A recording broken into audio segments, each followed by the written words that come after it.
Hi, everybody. Hello, I'm Ryan. I'm Bethany. And we are Ryan and Bethany Board Game Reviews. And today we'll be talking about Go Cuckoo. But before we do, we want to remind you to subscribe so you can see our videos as they come out. All right, so this is designed by Victor Batista Iroca and Josep M. Aloué. And this is, the art is by Monsoros. So basically, this is a dexterity balancing style game for kids, where basically you and your family are going to be trying to set up this system where you're trying to lay eggs on this nest. You have a bird, Kiki. Kiki the bird has forgotten how to build a nest. Seems like a really important life skill for a bird, for a mama bird. But you're going to help her along. You guys are going to build this nest and eventually put eggs on this nest and trying to get them to bounce on top. Let me give you a quick overview of how to play. All right, here's our setup for Go Cuckoo. Basically, what we're going to do on our turn is we're going to draw sticks out of our can, and then we're going to lay those sticks on top of the other sticks horizontally so we can kind of make a nest. And eventually, once the nest is a little more sturdy, we're going to add our eggs to that nest. And that's really the goal of the game. We are trying to get rid of our eggs as fast as possible. To start things off, we're going to draw 1 to 3 sticks, and basically whatever stick we draw, if it ever has the same color on the top and the bottom, that's going to tell us to stop. And it's also going to be what allows us to lay an egg if we want to. If we do not draw a stick with the same color on top both sides, the bottom color is going to tell us what the top color of the next stick we need to draw is. So let's draw over here. Let's draw one of these these teal green ones. All right, on the bottom is yellow, so it is not the same color. We're going to set that in front of us. And now we're going to draw again. This time it has to be a yellow on top. All right, we've got a yellow on both sides. That means we're going to stop drawing. At this point now we're going to lay these sticks out across the top here, kind of interwoven with the horizontal or the vertical sticks to try to make a little bit of a nest. After you've added your sticks to the nest, you can then choose to lay an egg if you had pulled one of those same color sticks like we did. I do not think we're ready for this, but let's just go ahead and do it anyways just to show you. Okay, that miraculously did stay up. So basically, from now until the next person starts, this is still our responsibility. So if the table bumps, or the thing shifts a little bit, and the egg falls down, that's still going to be our responsibility until the next person's turn starts. Alright, so the next turn happens. Let's say we drew a purple. This time it has a yellow on the end. So now we have to draw a yellow again. So it has a red on the end. Let's draw a red. This is a green on the end. This time, we did not pull out any that had the same on both sides. So we're going to do the same thing. We're going to continue adding to our nest, but this time we do not have the option of laying an egg.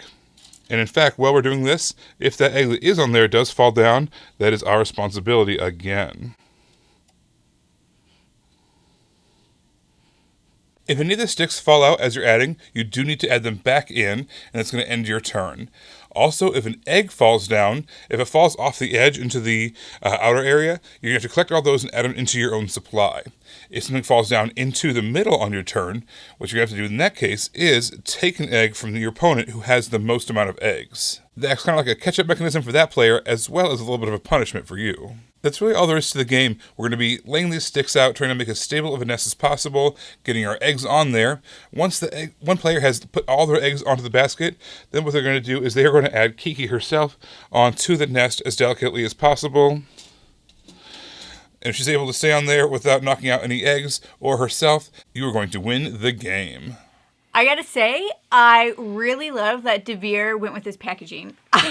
I think the tube is so fun. I really like it. And all the sticks and everything fit in there. And you're kind of like, everybody knows that I love it when a game uses the packaging as part of the gameplay. So it's another reason why I love the packaging is the tube is the game. You put everything in there as Ryan showed you. So just gotta say, love the packaging, love the tube. If you're going to like a picnic, you can just like throw it in your huge basket and you're ready to go.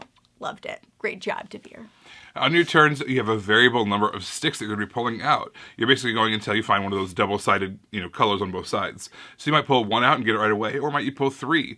So the point is, you don't know how much stability and structure you're going to be adding to the nest at any one turn. So over time, it's going to get more and more sturdy, obviously. But on your one turn, you're not sure if you're going to be able to place an egg or not until it's time, which I think is a fun little kind of balancing issue. Yeah. I gotta say, I'm really horrible at this game, but it was really fun when we were playing with our 6-year-old because she was just laughing the whole time. Like, the whole time. When people were pulling sticks, when she was pulling sticks, when we were trying to place them, when the eggs were in, when the eggs were falling. Like, she just laughed throughout the entire gameplay of this game. She thought it was absolutely hilarious. So it kind of helped that I was horrible at it because I was causing her laughter. It benefits us all when you do bad at a game. It worked out for everybody. There's a slight push your luck element to this game. Once you've placed your sticks and you pull one of those double-sided sticks out, you have the option, but not the requirement, of adding an egg to the nest. Now, why is that important? If you don't lay an egg, you don't progress. But at the same time, you have no risk. Yeah. Now, if you do try to lay an egg and it successfully balances, you're good to go. You have less eggs now to work with. But the real problem is, if you try to balance it, but it ends up falling off or goes into the can or whatever the case is, now what you have to do is you have to take someone else's eggs. So now they have less eggs, you have the same amount of eggs, you've helped them out. Yeah. So I like there's that push your luck. You have to have a little bit of confidence in your structure before you start placing eggs. And not just that, but if the egg falls at any time before the person draws, so it's not like all of a sudden you're fine as you got it. It has to stay there until the next person starts their turn. You don't get it free. I do think that this game overstayed its welcome for me. I feel like this needs to be a 5-10 minute game for the type of game that it is. The box says 15. Yeah, and I felt like every time we played it actually went longer than that. We were horrible at it, and there are rules in it for people that are horrible like us. But I just wanted it to be shorter. I wanted a cute, fun, quick dexterity game, and it just went longer than I wanted. With that said, I probably wouldn't choose this game, but if my 6-year-old wanted to play it, I would definitely play it with her. She asked that we keep it. So she really liked it, even if it's not something that I'm ever going to choose. I think this is a cute dexterity game. I like dexterity games that involve a little bit of balancing or some unique components or whatever the case is. Yeah. And this definitely fit the bill for that. I think it's a novel idea. In practice, it was a little bit frustrating. Things just didn't stack just quite right. They weren't, and that's what's supposed to happen, I think. But for whatever reason, my brain just could not get things to line up ever at any of the times we played. But our 6-year-old was able to just kind of drop things and just have them work. Oh my God. What is that magical ability that kids have when playing dexterity games? It's like their little fingers. They just get things to work out. It's the great equalizer in games. Yes, we're planning things out and weighing and measuring and getting a protractor out. Yeah. So there was a little bit of frustration points in your turn, but at the same time, overall, the vibe was laughter at the table. Yeah. Everybody, thank you so much for watching. Don't forget to subscribe so you can see our videos as they come out. And until then, you can find us in all of these places. You guys, thanks for watching, and we will see you next time. Bye. You guys, thanks so much for watching. This game was provided to us by a publisher in exchange for a fair and honest review. And if you want to see more stuff, check out over here to see something we think you might like. And over here, we think that YouTube has picked out a great video for you you're going to love. Thanks, guys. We'll see you next time. Bye.